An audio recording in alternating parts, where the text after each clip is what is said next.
Good evening, everybody. Thank you very much for joining us once again on this wonderful Sunday. Your host is Thandile Tukadlanga, umntu ngoyongoyo kamalinge, undima kankumbuzo, ikoko nkulu yangapha kuzo ngqoko ngaphezulu ngoko ke kwakusagudukwa kwela lizwe laseMpuma Koloni. Once again, welcome into our Pont the Politique platform. We are available on YouTube. Make sure that you subscribe on our YouTube channel at Pont de Politique. At the same time, while you subscribe, you can follow us there on Twitter and you can retweet our work. We are available on the Twitter handle at Pont de Politique, and at the same time, our Facebook viewers are also welcome. At Facebook, we are at Pont de Politique, Instagram, and TikTok. Currently, we are flighting on Facebook, and if you are a viewer watching on Facebook, make sure that you are sharing the program, you are sharing this the live video, and also you are making your comments into our day-to-day conversations that we have every Sunday at 6 o'clock until 7 on this wonderful platform. And there, welcome to you too if you are on Twitter. We know that there are Twitterists that are always there. Thank you very much for joining us, and we are grateful to have you as our followers on Twitter. Please ensure that you give us your commentary in whatever way and form possible. Majority of people tend to prefer the YouTube platform. The YouTube platform, it has got a live chat, and even the conversation is live, and the live chat as well is there for your comments and your contributions. You can make that even the conversation beyond this platform, beyond this Sunday, it can continue outside of that. But also, one of the things that we tend to promote is that please make your comments about the show, the quality of the work, the quality of the content, and make also the recommendations or the advices that you would want us to speak to today. As a Pan-Africanist in my political outlook, and I thought it is important that we must speak about today, tomorrow and yesterday, on Friday, there has been, it was the day with which Kwame Nkrumah, the president of independent Ghana, and who was later the co-president in Guinea-Bissau, I'm sorry, not Guinea-Bissau, with Aseko Toure as the co-president, it was the day with which he was deposed. But also tomorrow, it is the date to which Robert Mangaliso Sobukwe of the PAC transitioned to another level of life, which is the 27th of February. So as my Pan-Africanist orientation guides me to bring about these conversations as well. So I know that majority of people will be hosting various commemorative events. Some are virtual, some are physical. Please make sure that you follow those and take part and be part and parcel of that conversation. Now, let us come back to our today's conversation. Today's conversation is something that has been frustrating the residents, citizens, and the businesses, everybody else. I'm not sure about the politicians, but the majority of people have been frustrated by it. It is called load shedding. Load shedding in South Africa. Load shedding is over 10 to 15 years, and it has been something that we have been living with in South Africa for years, but there was a time when this thing was not taking place. And today we want to inquire about, is it really load shedding or blackouts? Is it a crisis or is it a sabotage of the energy, of South Africa's energy grid? When we talk about the energy grid or when we talk about the energy, one must understand that electricity is not energy, but electricity is part of energy. So if you look at the energy, it is a broad aspect, but electricity forms part of that particular aspect. So today we will be speaking about that. We know that There's been an acting CEO that has been appointed at Eskom, and we also know that the old CEO under the Ruyter has been, I don't know whether he was fired or he resigned. There's a lot of stories there, but he left after he gave out an interview, or he left before he gave out the interview, I'm not sure. But there was an interview that came out a few days ago where he was putting his views across, talking about the comrades wanting to eat and so on and so forth, that he was trying to fix the energy, the Eskom, but there's corruption rampant, and all of those things. If people want to go and listen to that, they can go and listen to it. And also there was a response from, or a counter from, the ANC Secretary General and also the SACP Secretary General, insulting the Ruyter in one way or the other. That is the only way that I can describe their response to under the Ruyter. So one of the questions that, when I speak to a lot of people, young people especially those people who say they are not interested in politics, they've been asking, what is the cause of load shedding? So I want us to get into that conversation, and we've got our guest today, and our guest is a deputy chair, is a deputy secretary of Nahau in the Tshwane region. He has been part and parcel of a group of people that have been speaking extensively, writing extensively, and submitting a lot of inputs around the issue of load shedding. Just a few months ago, when the ANC was celebrating its, I think it was 108 years of existence, he was brought in to come and bring and answer the conversation around the issue of electricity and load shedding. His name is my friend, my brother, and my brother in the spirit of prophecy. And I love him, and he loves me, whether he doesn't say it that much. But welcome, Zolani Masoleng, the Deputy Secretary of Nahau in the Tshwane region. Greetings, my brother. No, greetings, my brother, and greetings to all the viewers who are joining us today. It's always a pleasure to join you in this platform. Thank you very much for inviting me. And Tina Siazano, we always speak on different topics, but the platform remains the same. But we always speak on different platforms. But first and foremost, Mr. Masoleng, just tell us about who is Zolani Masoleng and what do they do in this particular head that you are currently coming to speak with us on this platform today. All right. No, thanks, my brother. Look, I'm the, as you said, Zolani Masoleng. I'm the Chief Technical Officer at NECSA. NECSA is the South African Nuclear Energy Corporation of South Africa. And my area of focus there is on nuclear manufacturing. And I also happen to be the Nahau Regional Deputy Secretary. And before that, I was the branch chairperson of NECSA, and also the head of the Nahau Technical and Professional Committee, which has largely been made up of engineers, scientists, and other professionals within the nuclear energy sector, which I'm part of. And through that committee, we have produced a lot of papers and a lot of reports and a lot of submissions that we have made throughout the years, starting with the comments that we made in the IRP 2018, the submissions we made at NEDLAC, and then I was part of the COSATU delegation that negotiated at NEDLAC in 2018. And then I'm part of also the Nahau Energy Task Team that was established in 2017.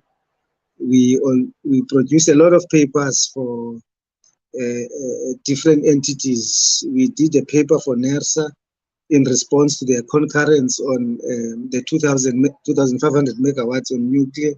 We developed a paper for the SACP in 2020 on the energy issue. We also developed another paper in 2022 in October for the SACP. And this year, I was invited to, as part of the 111th ANC celebration in Mangaung by the Gauteng Provincial Legislature of the ANC to present a paper on the energy crisis and the load shedding issue. So yeah, I've been on the energy sector now, even though it's more nuclear, for the past 12 years. Before that, I've been in the aviation industry for 15 years. So I hope maybe it sum up more or less my background in this subject. No, that's great. The reason why it is important for us to put this across, because we want to reflect to the people who are watching, and we want them to make comments as well on this conversation. It is important to reflect that when we are talking to people, we're not talking to abantu who are going to come and do ifana kaloku here. It's people who know what they're talking about. So I'm glad for that, and I want us to quickly run through the issues, because you've got a great background in the energy sector, but at least you and your core have made submissions to various platforms around the issue of electricity and the IPPs and all these things. I want us to go straight to it. What is the cause of load shedding? Look, the cause of load shedding, you can look at it in different ways, technically and also politically.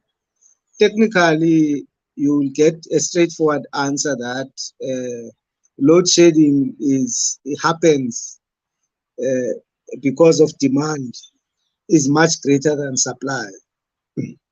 And therefore, to avoid the grid collapsing altogether, so ESCOM must then apply load shedding. So in a nutshell, on a daily basis, on average, the country needs about 30 to 32,000 megawatts per day. And ESCOM, unfortunately, it's unable to keep up to that demand. The supply side of it, they produce approximately to about, let's say, 24,000, 25,000 megawatts per day. So there is a shortfall of about 6,000 megawatts a day. And this is actually happening against a backdrop of an ESCOM that has got an installed capacity of 48,000 megawatts of coal power station. So then it must tell you that about 20,000 megawatts of power stations, they are not available at any given day. At any given day, either because of planned or unplanned breakdowns. But it's more unplanned breakdowns than planned breakdowns. So the last time we checked this, the energy availability factor of the ESCOM coal fleet was around 50%, and unplanned breakdowns was around 27 to 30%, with planned maintenance breakdowns being around 20%. So the bottom line is that there isn't enough supply to accommodate the daily demand of electricity that South Africans need. As a result of that, they must shed load shedding to avoid the grid collapsing altogether, something that will lead to a total blackout where there will be no electricity at all. So they are trying to avoid something much worse than what we are having.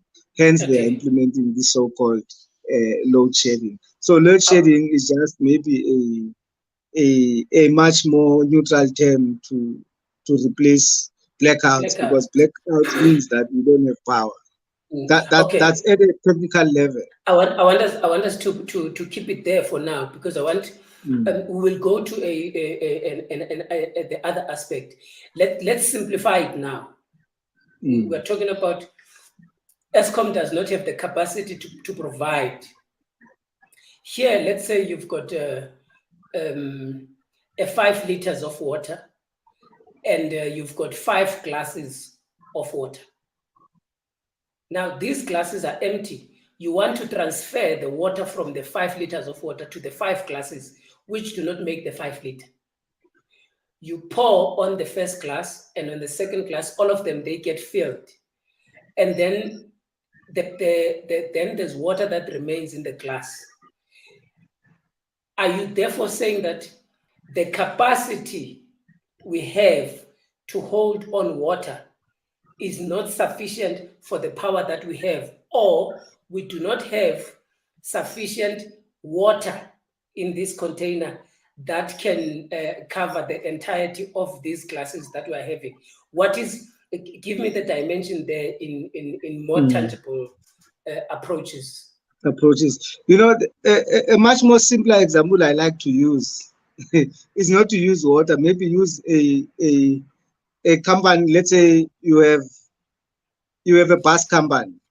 Okay. All right, you have a bus company, and at any given day, you have 50 buses available.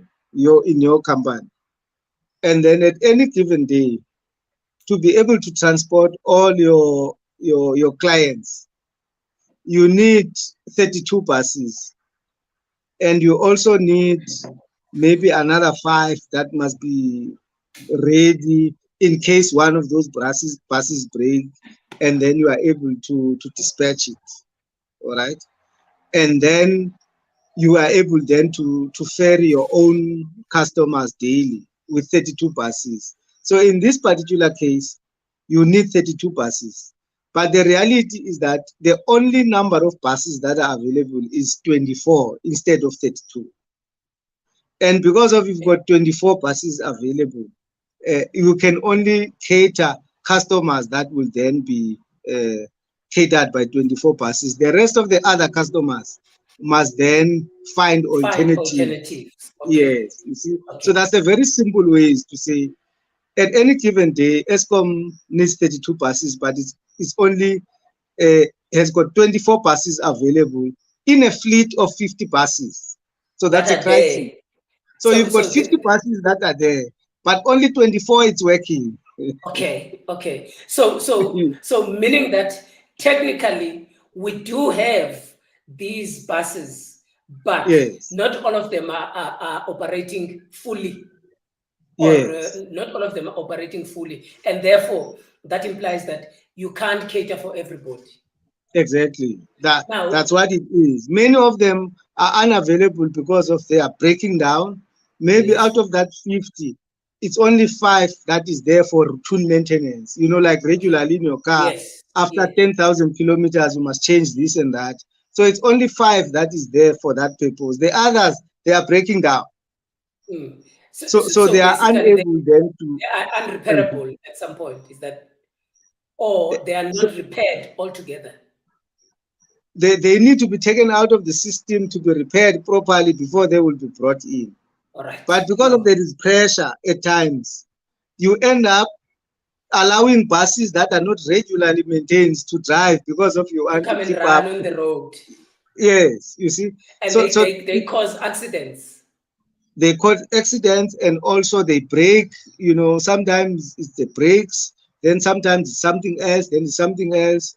Okay. So that's what you can try to maybe figuratively draw a picture around ESCOM that they've got 50 buses, only 24 is available. And that can equate to 50,000 megawatts installed capacity. At any given day, they are only able to provide us with 24,000, and the others are unable to provide because of their breakdowns of the power stations. And many of them is unplanned maintenance. That's the problem I have. No, I see. Thank you very much. We are having our guest, Zolani Masoleng, and he's speaking to us about the issue of load shedding, ESCOM, and all other aspects. If you just joined us, please make sure that you are putting across your questions and your comments so that we can put them to him, and we can therefore have an interactive conversation. Now, back to you, Zolani. Now, some people continue to claim, I'll get to the other side of it. The other people are therefore saying that even in the technical side of it, there are problems with the type of, I think I've heard something in relation to the coal quality, or whether we are using the right tools to pump into these machines that are going to give us power. And one of those tools, or one of those items that are required for electricity in South Africa, is coal. And now, all of a sudden, there seems to be a lot of diesel that has been used in that. Still, on the technical side, just explain to us the movement or the involvement of coal and diesel in making sure that there is electricity in South Africa. Look, the Eskom's power fleet are coal, generators. So, and naturally, coal comes from the mines. And you've got all grades of coal that you can get, quality, bad quality. And we have seen some stories on TV where in some instances, coal get mixed with all sorts of things, even stone in some instances. And this, it is alleged that gets delivered to Eskom. And this affects in return the power plants. And if really you put in stones instead of coal, naturally you're going to have a problem. But it's something that can easily be addressed, the issue of coal quality. And that is if Eskom is able to put in place very solid quality control and quality assurance measures. Sasol, for instance, Sasol owns its own mines. So there are no middlemen. Sasol owns its own mines and it uses these mines, and then from those mines it takes its own coal and then it converts it into fuel. But for some reason, Eskom has been comfortable in allowing the private sector to provide coal to itself, and then they take this coal and then they generate electricity. So, but if Eskom's quality assurance processes and quality control processes are in place, it should be able to put in place quality control plans to test the coal at a point in which the coal gets loaded in trucks in the mine, and then also at a point in which it's delivered at Eskom, and then to assure itself that the coal that they ordered is exactly the right quality that they are getting. So then it means, therefore, that there is a problem there, that their quality assurance and quality control processes are not proper if they are getting a substandard coal. If also then that's the case, you can only pay for a product in which you have ordered. So if you have ordered a coal of certain quality, you are not compelled to accept a substandard. So then it means that Eskom, there is a problem in making sure that those who are entrusted with the responsibility to see to it that what Eskom ordered is what Eskom gets, there is a problem. Now, the issue of diesel you have raised, diesel is not the most efficient way of generating electricity. It's actually the most expensive way of generating electricity.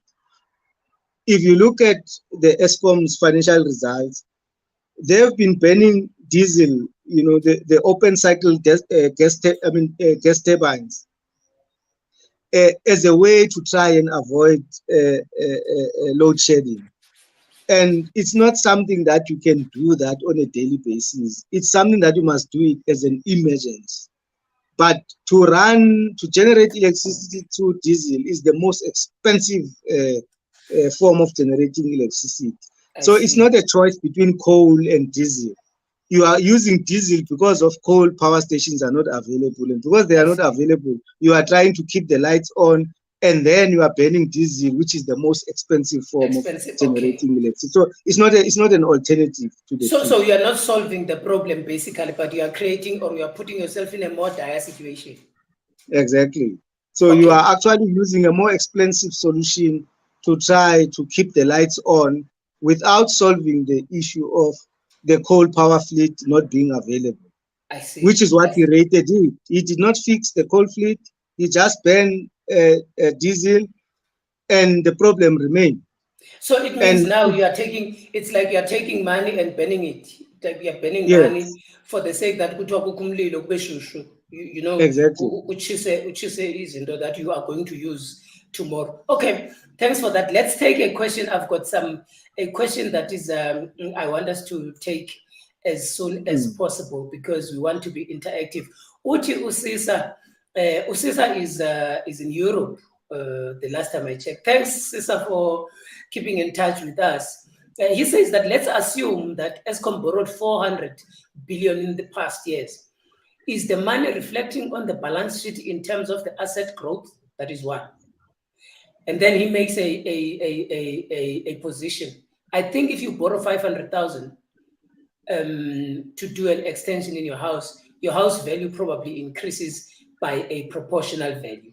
So is it the final question is that with these borrowings that Eskom has done, is that reflecting in the balance sheet in terms of the assets?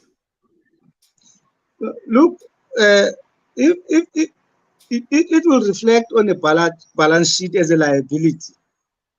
Because if you borrowed 400 billion rand, it means you owe somebody 400 billion rand.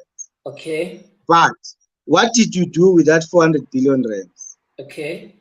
You built Kusile, you built Midupi, and you built whatever you needed to build. That becomes now an asset, and that's what goes to an asset register. That in terms of your assets, you've got assets equal to this amount of money, and you had to borrow 400 billion rands to do that, and that 400 billion rands, you know, you just oppose it with the value of what you are going to build with it. In this case, maybe Kusile and Midupi, and also in the cost benefit. And what is it that you are likely to get with what you use the 400 billion rands for over maybe 40 to 50 years period, and how much you can be able to make as an income from that investment? Will you be able to get a return from investment from the 400 billion rands liability, which is in your books, vis-a-vis the assets and what the assets can generate? So that's what really is the bottom line, you know. And energy, you know, projects are high capital projects. Correct. But it's not about the high capital. It's about how much you can get for 40 years. You know, I see. I mean, if you take, for instance, Cooper as an example, Cooper was built in the 80s, and the apartheid government took 13 years to pay that loan off. All right. Okay. It took 13 years to pay that power station off. Then for the next 33 or 40 years, you've got a power station that is generating electricity without paying any debt. So you pay the debt in 13 years, then for the next 33 years, it is just mining for jam. So when you look at let's therefore, I see where you are going. Let's then say what Sisa is asking is, does that 400 billion rands, even though we have it on asset Madupi and Kusile, does that mean it has translated itself to something that you are referring to now that was done by the apartheid regime, where even the capacity of generating profit, maybe from Eskom or getting electricity out there, has that shown that these liabilities that we have are actually beneficial for what we wanted them for? Look, if you look at the general history of power station vis-a-vis the investment at the initial stage, whatever you put in a coal power station, you are able to get it over a number of years. You know, I mean, power stations are not loss-making infrastructure projects. If you invest a certain amount of money, you are actually guaranteed that after you paid off the debt, maybe 15 years or so, Post that, you can be able to make profit. I mean, look at, for instance, the cost of generating electricity, the tariff. Nuclear is the cheapest, followed by coal. Nuclear was about 40 cents per kilowatt hour, and then coal was sitting about 80 cents per kilowatt, when the tariff is around 170 something, 175 cents. So coal power stations, at no stage you can run them at a loss, because of the cost of production is quite much lower than how much the public can be able to pay for that, let alone the middlemen and all other things. But, you know, whatever capital you put in building a coal power station, over a number of years, we can be able to recover that and also make a maximum profit. The problem that ESCOM is having now is that it's got too much debt, and there is a lot of servicing to pay in that debt.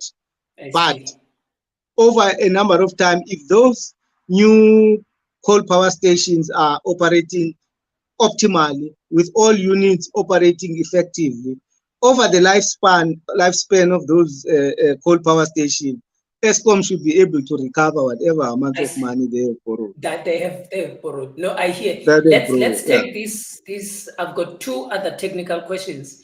After that, we will move. What happened to the ESCOM coal company on the supply side? Yes, Sisa's question again. Okay, look, the coal, the supply side of ESCOM coal power station is that their lifespan is between 40 to 50 years, all right?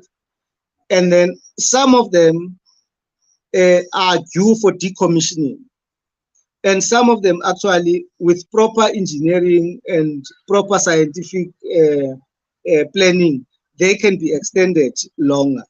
So any power station, whether coal or whatever, has got a lifespan. So at some stage, some of these power stations must be decommissioned, even if they were to be extended by another 10 years or so. Then the current situation of the coal power station at ESCOM is such that out of the 48,000 megawatts of installed capacity, approximately 24,000 is available at any given day to give us power. So many of them, because of age, because of lack of maintenance, because of all sorts of challenges that are there, are breaking down. So you've got too much breakdown on the supply side than planned maintenance. I said to you earlier on, there are about 30% of breakdowns and about 50% of energy availability factor. So out of the 50 buses example I use, you've got 24 available. 15 it's breaking down, and only maybe 5 or 7 it's in for a regular service. So on the supply side, the ESCOM crisis is the unavailability of the installed capacity because of unplanned breakdown. That is the biggest problem. So if then ESCOM management is unable to have a strategy of making sure that it fixes its coal power stations, then we are still going to have massive problems going forward. So it's not like we don't have enough energy. We've got enough energy out there, 48,000 installed capacity, but it's not available because of breakdowns. That's the problem on the supply side. Now Sisa says he makes a follow-up. He says there was an in-house company. There was an in-house coal company for ESCOM, like Sasol. What happened to it? Do you perhaps know what happened to that? The reality of the situation at ESCOM as of today is that the bulk of its coal, it's not coming from its own in-house coal mine. I'm not aware of any mine that ESCOM is running today and that is getting its own coal. So much of ESCOM's coal is from companies like Glencore. It's supplied from different suppliers. So it has outsourced that service in the main. I see. And that it's a cause for serious problems in terms of also the cost of buying coal the problems that come with the quality of the coal and all the middlemen, the transportation, and all the corruption that comes The with corruption that emanates so, from those, if, from all of those. if there is a coal company that ESCOM has, it's an exception rather than a norm. The norm is that ESCOM is actually outsourcing its coal from that's the reality of what's happening there. No, I hear you, my brother. Thank you very much. Thank you for the comments and thank you for being with us. We continue with our conversation, and as you have heard, Zolani Masoleng giving us a little of information and a lesson of some sort in this electricity issue. And earlier we spoke about that it is the causes of load shedding and blackouts are twofold. Now, somebody is saying to me, Zolani, I think this person is more of a political animal. They're tired of, say, we've heard now the technical aspect factors causing load shedding. So what are the political ones? So he wants to know, what are the political ones? I don't care about the technicalities, but I want to know the political ones. So let's go there in that particular order. At some point in 2000 from 2008, load shedding there was load shedding for a long time. At some point when the president, Jacob Zuma, became the president, there was no load shedding, and they promised that there would never be load shedding again. But then after his presidency, the administration of Cyril Ramaphosa also, then we found ourselves coming back into load shedding. There was an appointment of various CEOs, the firing and the arresting and everything else that is taking place. Now, what are the political causes of this crisis? Is it really a crisis or is it a sabotage? Now, these are the political questions that I'm putting across. I hope Zebulon is happy now that we are getting to the political aspect. Okay, look, it's actually a very important issue, the political aspects of load shedding, because if you look at it in context, you will actually realize that as much as it's a socio-economic issue, but it's a political problem, it emanates from a political decision. You can go back to the 1998 white paper on energy. ESCOM warned the government that by 2007, demand would, for the first time, outgrow supply. And therefore, because of building new power stations, takes about 10 years or so, government needed to build new power stations by 1998. So that at least by 2007, there is new capacity that will come into the grid. Government was warned about that. But the response of government, which is a political question, was that, no, we've got access capacity now. Let's not worry about the future. The private sector will come in. So that's where now, politically, you see neoliberalism coming in. That the neoliberal agenda started to creep in that one of its fundamental legs is that neoliberalism opposes a state-led developmental economic trajectory. So they said, because of energy generation has been state-led, we must open it up now for private sector investment, and that private sector must build the new generation, not ESCOM. So ESCOM was prevented from building new power stations because of they thought that the private sector would build in. And the private sector did not come in to build new power stations. Hence, the first crisis of load shedding in 2008, because what they thought would happen, it did not, because it was very expensive to put up the infrastructure to generate electricity. So the private sector did not come on board. So it is the failure of that decision. It's a failure of the neoliberal decision to say, state don't build more, the private sector will build, and the private sector will not build. So that's one fundamental political error. And even now, it's still the same narrative. They say the state should not build. It is actually the private sector that must build through the independent power I wanted you to get there. Yes. So So it's still the same neoliberal mindset that you public sector don't build any new capacity, maintain what you have and run with And it. we, Then the private sector is going to come in and solve our problem. But it is not coming in at a rate such that it solves our problem. So the problem is not necessarily the old. The problem is the new they are trying to introduce that is not catching up with the problem. So is it ESCOM is is going it to be 100 years next is month. it is it really they are not catching up, or they are actually not interested in it because they've got a firstly, they probably are looking at the cost that is involved and also the benefit as a private company. Because now my worry is if Kutwa, there is a potential of breaking ESCOM down into pieces, into three elements.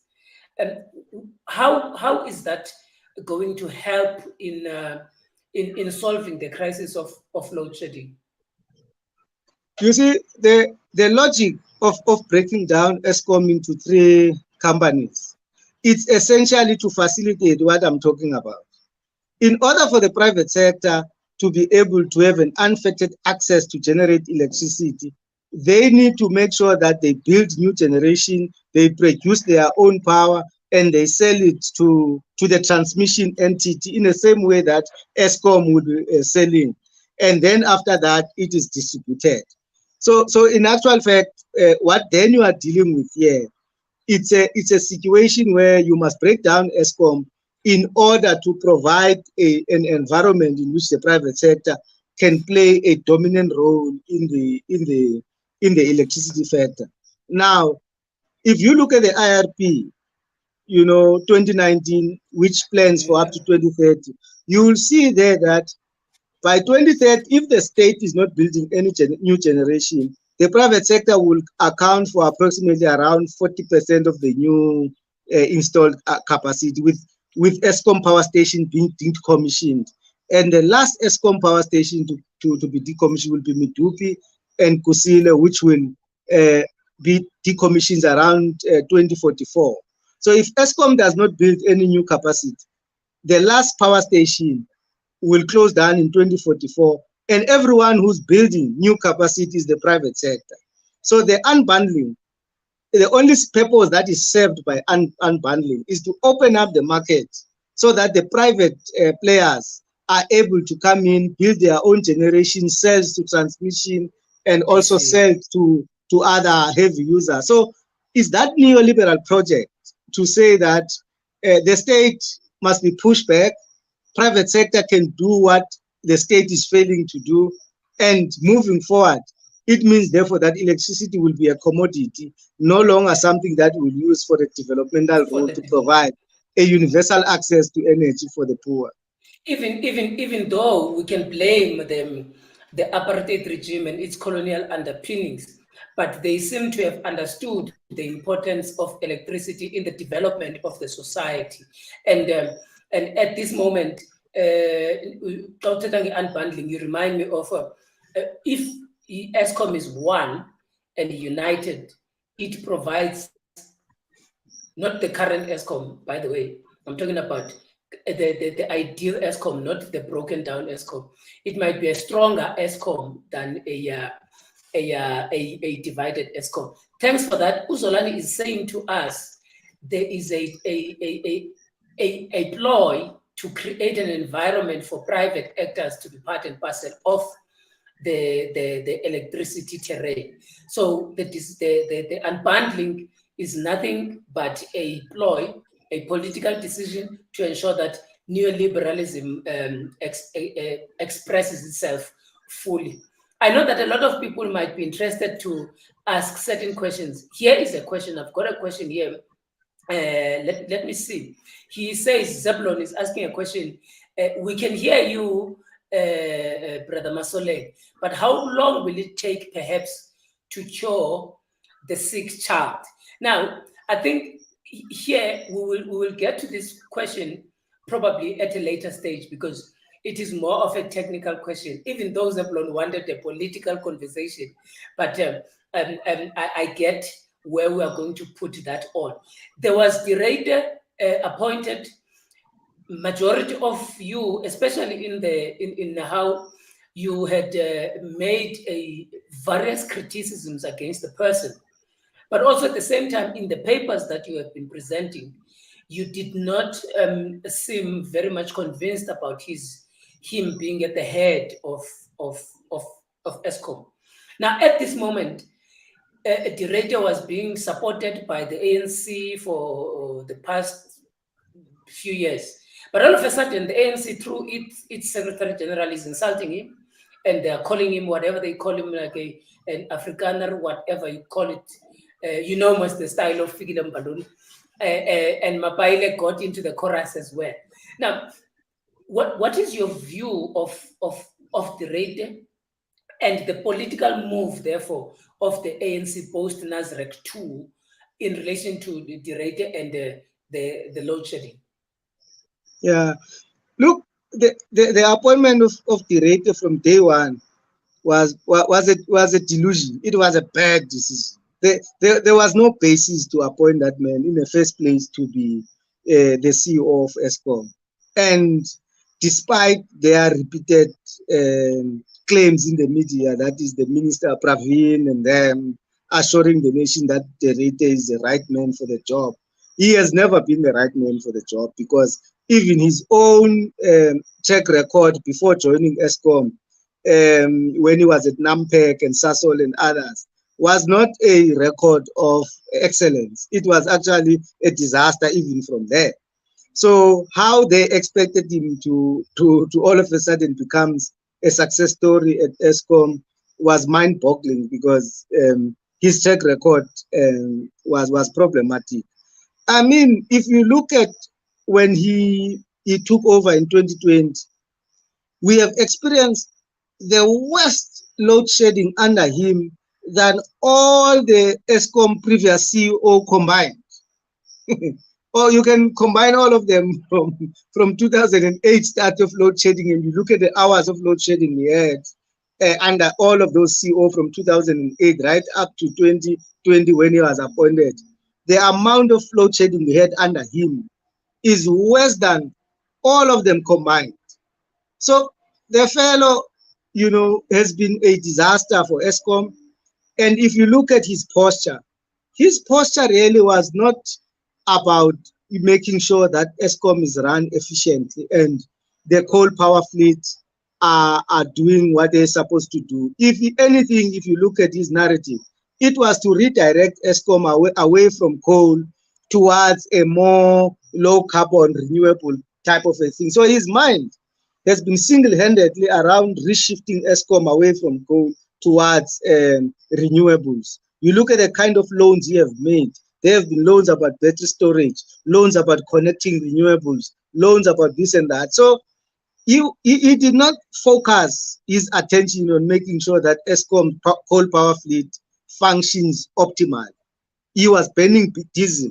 He burned diesel, way over budget, year in, year out. Last year he budgeted for 2 billion for diesel. He ended up burning 5 billion or so. So the fellow, was never interested in solving ESCOM's problem. So it was clear from the beginning. And the ANC comrades, the ministers in government, they were projecting him as this, excellent CEO who was going there to deal with years of state capture. He was going to deal with maladministration, fraud and corruption. And so he was sold as that kind of a person. So for him to say now at his exit door that I'm aware of corruption when he was there to kill corruption, it actually rubbishes the whole notion that he was there as a clean man or as a person who was to be anything else other than similar to what those before him were accused of. If he knew that there was corruption, he should have acted. If he knew that there was wrongdoing, he should have done something about it.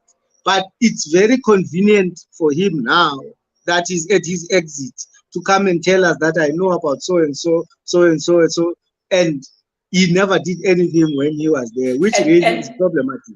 And that does not discard the essence of what he's saying, but the point Yes. is the timing of what he is saying. And as we are talking about the political underpinnings now of these problems, what happens then to the minister, the minister, the head that was pushing him, Pravin Jamnandas Gordon, in relation to this?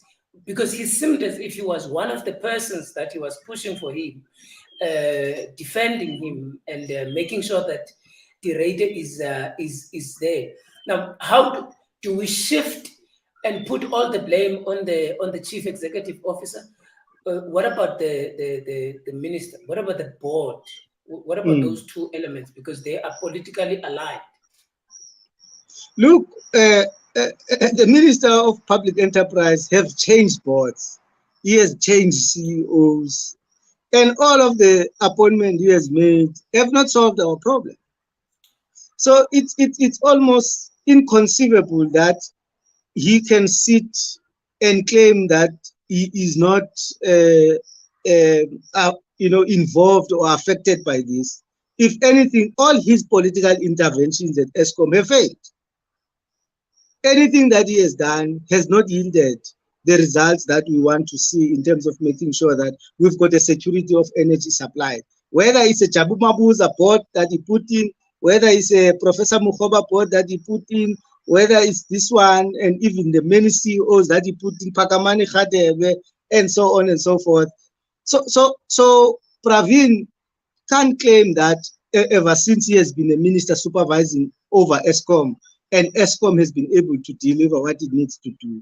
So I think if really he had any sense of moral conscience, he should fall together with the Ruyter, because ESCOM is where it is. He has no solution for ESCOM as a minister. Everything he has tried has failed. He keeps, just making statements that are producing nothing. Yeah. So that decision of the ANC that the ESCOM should move away from him has merit in it, because, or if it's not that, they need to shift him, because there is no semblance that in the years that he's been supervising ESCOM has been able to keep our lights on, and ESCOM is doing its job. They keep pointing us about the debt is being brought under control. But all of ESCOM debts in terms of the capital projects were done with National Treasury guarantees. So you can't remove government from the responsibility of ESCOM debt. Hence, the Minister of Finance is trying to do something about it. Yes, I see. But Pravin's interventions at ESCOM, they have not been very successful. If anything, to still keep him there is problematic. If one were to talk about his KPAs, he has not achieved on his KPAs, not even about the issue of being politically right or politically correct, but because on his KPAs, he has not achieved, and therefore on that, he should be doing the right thing, and either he must be removed or he must fall on his sword. That is the model that you are putting. That's the bottom line. Now, I heard somebody was asking us, what is to be done? What would we spoke about two legs. There's technical and there's political. I need you to intertwine these things together. Because now that we have separated them when we are talking about them, but they are interrelated. The other one is influenced by the other. And the platform point, the politic wants to show that politics they affect almost every aspect of our life. What is to be done in consideration of everything else that we have had, with the understanding that seemingly the ANC is no longer happy with the Ruyter. There's a new ESCOM as acting CEO, and so on and so forth. There is a mandate of saying we continue with unbundling. But from your side, what is to be done? Look, the first thing that they need to do is anyone who is the CEO there, acting or full-time, they have no choice but to make sure that the current coal fleet works. There is no way that you can keep lights on without making sure that all the installed capacity of coal is functioning. So they must put in proper maintenance and make sure that the 48,000 megawatts of coal installed capacity that is there, at least we must be able to get on a daily basis around 70% of the energy availability factor. So the energy availability factor must be increased to over 70% to make sure that at least we have secure power. That's critical. So this whole notion of talking about closing power stations because of climate commitments and all of that, that needs to be counterweighted by the imperatives of energy security. You can't abolish when you have not established the alternative. The renewables are not an alternative to load shedding. Even in terms, even if you were to put in 10,000, 20,000 megawatts of renewables with an efficiency or energy availability of 30%, they won't be able to plug the 32,000 you need daily. So ESCOM has no other choice but to make sure that the coal fleet that is there works. So whichever one who's the CEO there must not have an illusion about coal power stations. They must fix them and those power stations must work. That's number one. Number two, you need to get a proper CEO appointed there. We are not saying everyone who must be appointed at ESCOM must be an engineer or a scientist, but surely there are benefits of having such skills there that are backed up by managerial experience, because at least you will know the technical problems that are there and you will be able to put in a technical solution. And that CEO must be able to work and mobilize the staff, because the staff morale at ESCOM right now is very low. I mean, this fellow Ruyter is the one who has been demoralizing workers. And everyone, when they talk about ESCOM now, they are generalizing everyone. They talk about ESCOM that is infested in corruption, as if every employee, including a cleaner, is involved in corruption. So you need a CEO who's going to be able there to mobilize the unions, mobilize the workforce, increase morale, and tell them that they can be able to solve the situation. There are examples in the past of CEOs that did not bring external expertise from ESCOM. They used ESCOM. They were able to motivate the staff of ESCOM.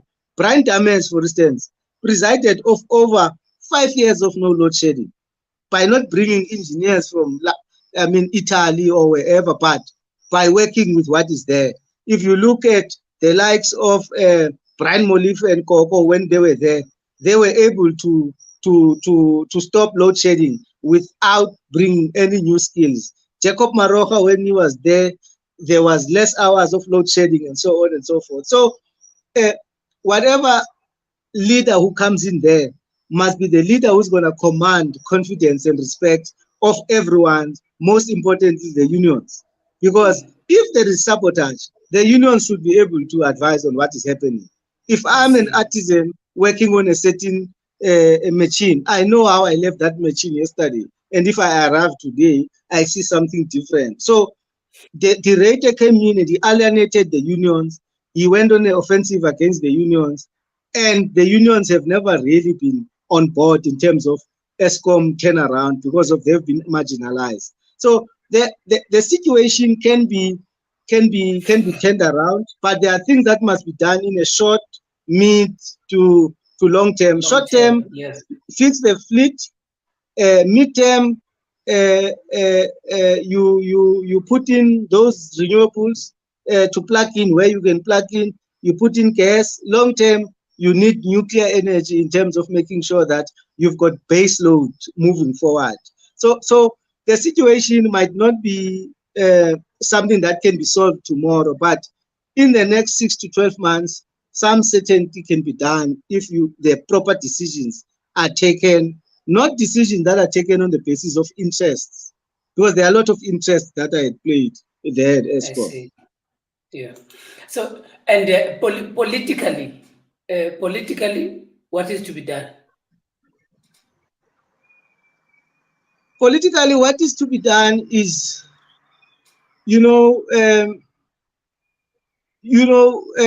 government,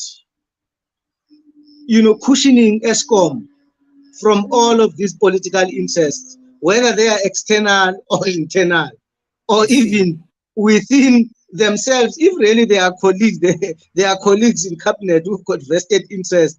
Those vested interests in ESCOM can be to the detriment of ESCOM, because I see. everyone has got vested interest in ESCOM. So ESCOM must be allowed to do its work, because remember, Mafrika, ESCOM on the 1st of March will be 100 years old.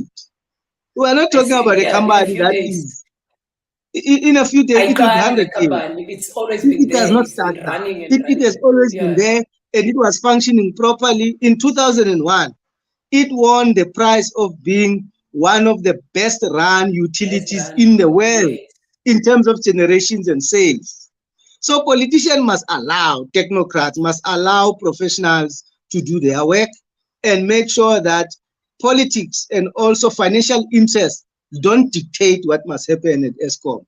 And I right see. now, you've got a lot of political and financial interests that are trying to direct ESCOM in all sorts of direction. And if anything, they are not about saving ESCOM. It is about, them enriching themselves at the expense of the public, and even ESCOM collapsing.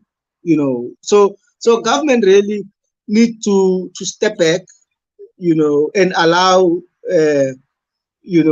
technocrats, professionals to run ESCOM properly and provide the necessary oversight and support that without Yes. interference, whether financially or otherwise. As long as there is that interference, we will forever have this problem.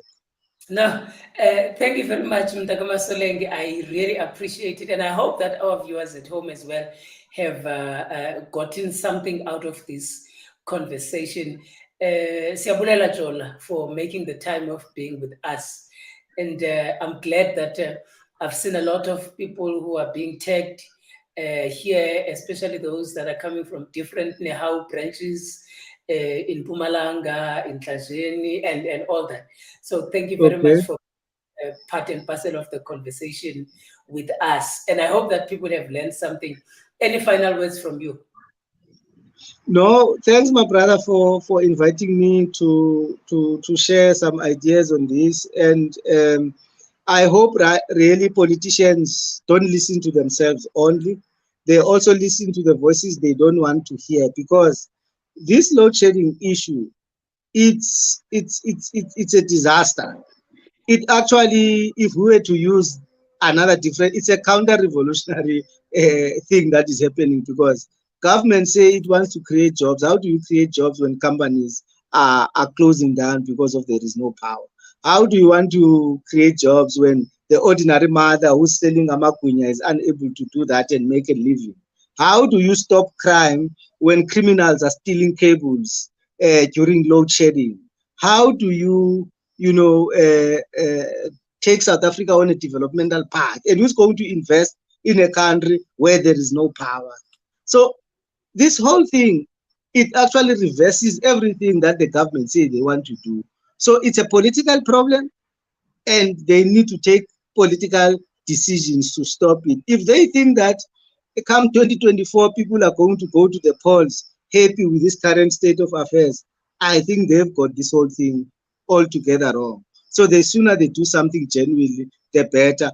We don't need this load shedding. It's causing havoc in our lives, and it is destroying the economy. It is actually, there are more increasingly some even psychological impact of it, with people who are on life support machines, who are unable to continue with that, and people who are on oxygen, and so on and so forth. So the state of disaster that has been declared around it, we don't know its impact. We hope that it will be announced soon, so that we can test if we could solve the problem. So is I the see. so-called Ministry of Electricity. What is it that they are going to do? But the bottom line, in whatever they are doing, we want our lights on. When I wake up at night at 2 a.m., I want to go pee in the I want to toilet. switch I want on my the lights lights on.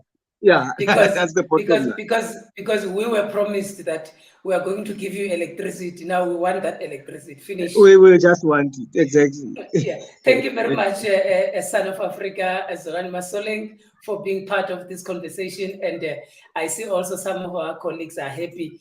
Thank you for joining us, and we are appreciative of this. I hope that at least something you have gotten here. I hope that there's something that you have gotten into this conversation, and it can help us to understand how does this issue of load shedding and blackouts are happening in South Africa. And thank you very much for joining us. Remember, I had said earlier, you must subscribe to our Pon the Politic channel for further conversations. And if this conversation proceeds, even outside of today, it must proceed. Follow us on Twitter, retweet, follow us on Facebook, and share everything that we are doing, because we want to ensure that we are part and parcel and we're providing the best conversations in our political discourse. I know that the content that we provide is not the same as any other. We've got the podcasts that are taking place. We've got people that are talking about all of these things. But Pon the Politic is one of the best. Excuse me for that. Thank you for joining us, and all the best. Bye-bye.